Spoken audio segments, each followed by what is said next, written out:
پس محبت رسول خدا صلی الله علیه وسلم یکی از علامت‌ها و نشانه‌های محبت واقعی خداست. دوستش دارید؟ چقدر دوستش دارید؟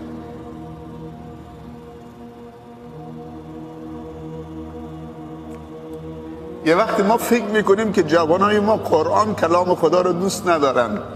درسته حالا بعضن وقتی تو موبایلاشون موسیقی هست، آهنگ ها هست، گوش میدن، فکر میکنید خیلی پایبند نیستن، قرآن رو بهش توجه نمیکنن.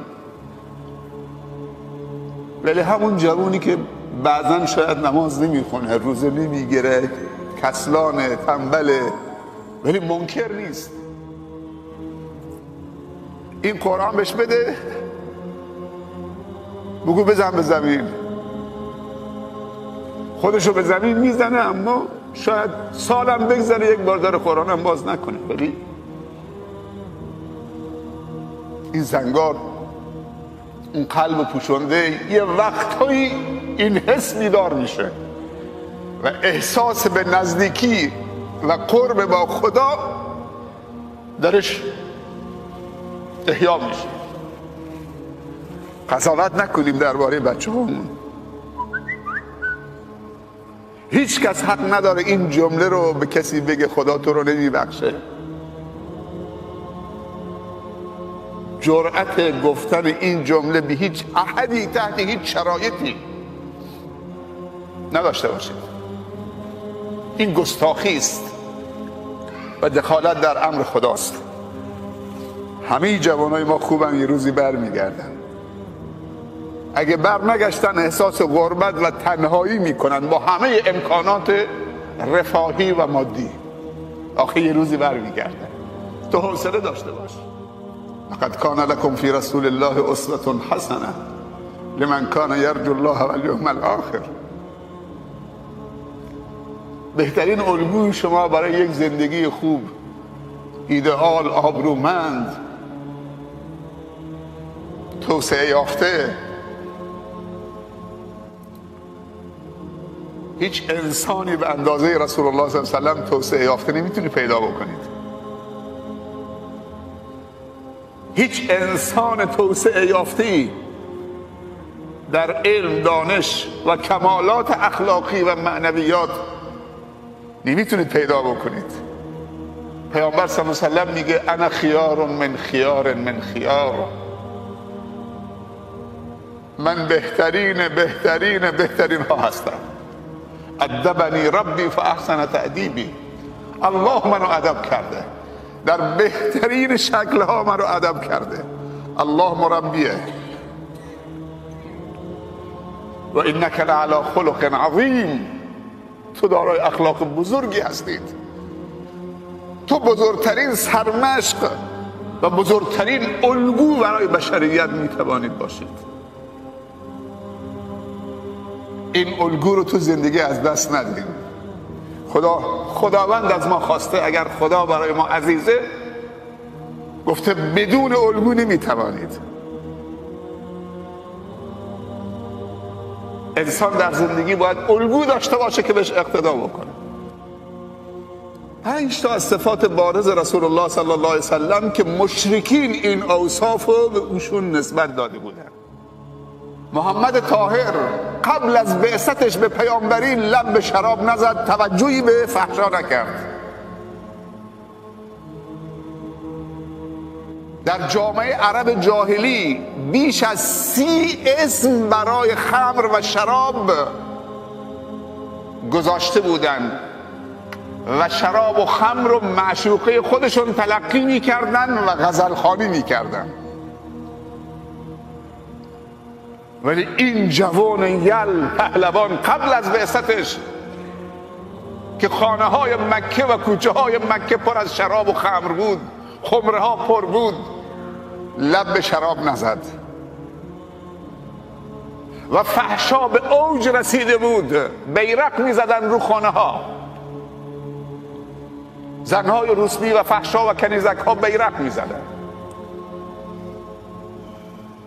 اعتنایی به فحشا نکرد محمد طاهر. محمد صادق. قریش هیچ دروغی را بر رسول الله صلی الله علیه و سلم قبل از بعثتش، قبل از 40 سالگی ثبت نکرد و لقب صادق بهش گذاشتن. محمد امین هیچ موقع در امانت خیانت نکرد. و محمد حکیم، ایمان 5 تا عشقه. یک عشق به الله، 2 عشق به طبیعت. انسان مؤمن عاشق طبیعته، دوست طبیعته، محیط زیستشو به فساد و نابودی نمیکشونه، ایمانش بهش اجازه نمیده. عشق به الله، عشق به طبیعت، عشق به مردم. در زندگی کسی رو تحقیر نمیکنه انسان، حتی مخالفش رو تحقیر نمیکنه، حرفای زشت نمیزنه بهش. منطق داره، منطق میگه، اما فوش نمیده. عشق به زندگی، زندگیشو و هر چی جزء زندگیشه بهش عشق میورزه. پدر، مادر، همسر، فرزند، دوست، رفیق، معلم، شاگرد، همسایه، شریک، چشم، گوش، زبان، دست، مال، آبرو، شخصیت، سلامتی، اینا همه جزء زندگی انسانه. پس به زندگیش عشق میورزه. عشق به مرگ، مرگش هم دوست داره. همینطوری که دوست داره زندگی آبرومندی داشته باشه، دوست داره مرگ روسفیدی و آبرومندی هم داشته باشه. امروز اگر رهبران جهان اسلام و حکومتداران و مسئولین در کل ممالک اسلامی و جهان اسلام این 5 تا رو داشته باشن چه میشه؟ امین باشن، مسئول امین. اقتدا و الگوبرداری یعنی اینا اوصاف مسئولیت پذیری است. مسئول مسلمان ها اگر امین نباشه چه میشه؟ در آخر زمان پیامبر صلی الله علیه و سلم فرموده کارهای بزرگ، یکی از علامات نزدیک شدن قیامت این که کارهای بزرگ به انسانهای کوچک سپرده بشه و کارهای کوچک به انسانهای بزرگ. تو وقتی میخوای یک ملتی رو نابود بکنید، کارهای بزرگ رو به انسانهای کوچک تو اون حکومت بده که در حدش نیست. همشون روابط و دوستی و آشنا و جنابندی، تا یکی مسئول میشه کل طایفه و خانواده و نه تجربی، نه تخصصی، نه عملکرد گذشته.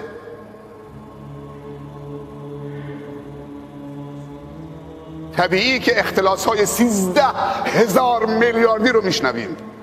اگه مسئول بانک یا فلان صندوق یا فلان اداره امین باشه، 13 میلیارد اختلاس آینده یک کشور.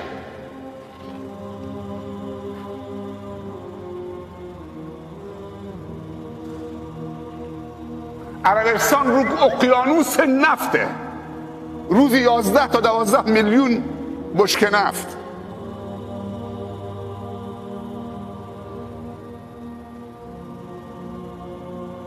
کشورهای اسلامی رو ببینید چقدر امکانات در اختیارشونه. انسان مسلمان و مؤمن واقعی که میخواد دوستدار خدا باشه باید نسبت به محارم خداوندی و حد و حدود خداوندی غیرت داشته باشه، تعصب داشته باشه. آدم به ناموسش تعصب و غیرت داره. خدا میگه باید نسبت به دین من و حد و حدود من غیرت داشته باشید. الا و ان لكل ملک حما، الا و ان حما الله محارمه. پیامبر صلی الله علیه و سلم میفرمایند هر فرمانروایی یک منطقه قرق شده برای خودش داره که خط قرمزشه، کسی نباید به اونجا نزدیک بشه. منطقه قرق شده هر فرمانروایی. بعد میگه منطقه قرق شده الله محارم الله، الا و ان حما الله محارمه. وقتی میگیم غیرت نسبت به محارم خداوندی و محرمات یعنی چی؟ کلمه غیرت یعنی تعصب. این تعصب و غیرت شما میتونید وقتی کسی دست درازی میکنه به ناموست، اونجا میتونه حسش بکنید. اینجا دو تاست، محارم خداوند و ناموس تو. اگر کسی دست درازی به ناموس تو کرد، دستشو قیچی میکنید و قطع میکنید، حتی اگه منجر بشه به قتلت و خونت، به جوش میایی. آیا محارم خداوند ناموس تو هست؟ این کسی چپ چپ به دخترت، به مادرت، به خواهرت، به همسرت نگاه کرد، آیا خون ما به جوش میاد؟ کسی که حق که حرمت داره میکنه نسبت به محارم خداوندی. پیامبر صلی الله علیه و سلم وقتی که در محضرش حرفی زده میشد یا رفتاری میکردن که محارم خدا رو زیر سوال میبرد، چشمش مثل خون میشد، رگ گردنش ورم میکرد، چهرش منفعل میشد، به جوش میاد. یه وقتی یکی از زنهای اشراف قریش دزدی کرده بود، آمدن چه شفاعت بکنن که دستش قطع نکنن. یکی از عزیزترین رو فرستادن پیش رسول الله صلی الله علیه و سلم، کسی که واقعا پیامبر صلی الله علیه و سلم دوستش داشت. بعد پیامبر عصبانی شد، رفت رو منبر، به زید گفت اتشفع فی حد من حدود الله یا زید؟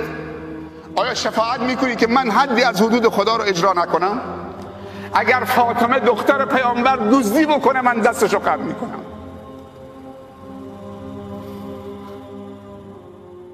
تعارف نداره.